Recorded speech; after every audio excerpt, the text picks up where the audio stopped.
ابن وہب نے بیان کیا، ان سے عمرو نے، ان سے ابن ابی ہلال نے، اور ان سے ابو رجال محمد بن عبد الرحمن نے، ان سے ان کی والدہ عمرہ بنت عبد الرحمن نے، وہ ام المومنین عائشہ رضی اللہ عنہا کی پرورش میں تھیں۔ انہوں نے عائشہ رضی اللہ عنہا سے بیان کیا کہ نبی کریم صلی اللہ علیہ وسلم نے ایک صاحب کو ایک مہم پر روانہ کیا۔ وہ صاحب اپنے ساتھیوں کو نماز پڑھاتے تھے اور نماز میں ختم قل هو اللہ احد پر کرتے تھے۔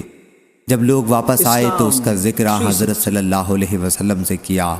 آن حضرت صلی اللہ علیہ وسلم نے فرمایا کہ ان سے پوچھو کہ وہ یہ طرز عمل کیوں اختیار کیے ہوئے تھے۔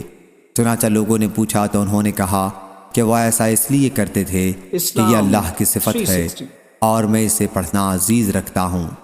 آن حضرت صلی اللہ علیہ وسلم نے فرمایا کہ انہیں بتا دو کہ اللہ بھی انہیں عزیز رکھتا ہے۔ صحیح بخاری حدیث نمبر 7375۔